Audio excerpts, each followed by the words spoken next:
రే 24 గంటలు డాక్టర్లు పర్యవేక్షిస్తున్నారా? తనకేం కాదరా? నా మాట విన ఆపరా.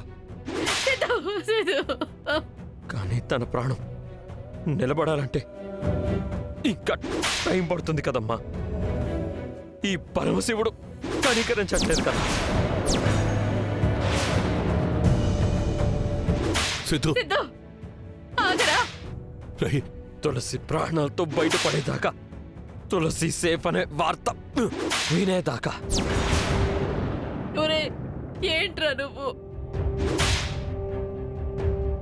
తనకు ఆయుష్ ఉంటే ఎలాగైనా బ్రతుకుతుందిరా. ఆయుష్ పోసేవాడి శివుడే కదమ్మా.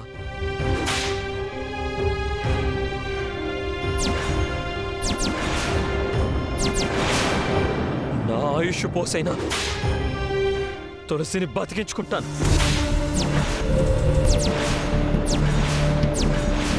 నేను లేకపోయినా సరే తులసిని బతికించుకోవాలి. అయ్యో రే రే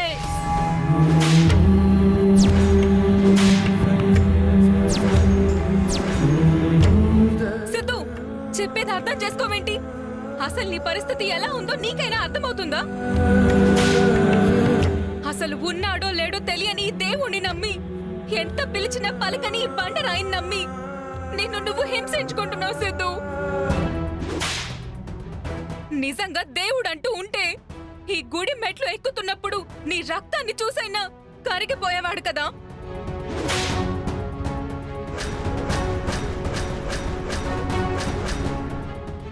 నీ శరీరాన్ని చీల్చుతున్న ఈ కొరడా దెబ్బల్ని చూసైనా కరిగిపోయేవాడు కదా. నమ్మకం ముసుగులో నీ ప్రాణాల్ని నీ చేతులతోనే తీసుకుంటున్నావు కానీ ఉలుకు పలుకు లేకుండా ఉన్న ఈ బండరాయిని నమ్మి నిన్ను నువ్వు కోల్పోవద్దు సిద్ధు, ప్లీజ్.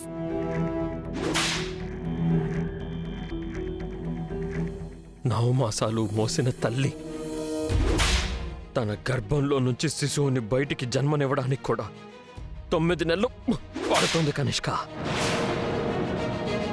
అలాంటిది నా శివయ్య మనసు కరగడానికి ఇంకెంత టైం పడుతుందో.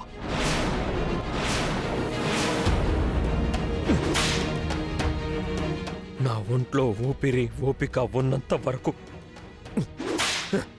నా దేహంలో ప్రాణం ఉన్నంత వరకు తులసి బతుకుందనే వార్త వినేదాకా నేను యజ్ఞాన్ని ఆపను.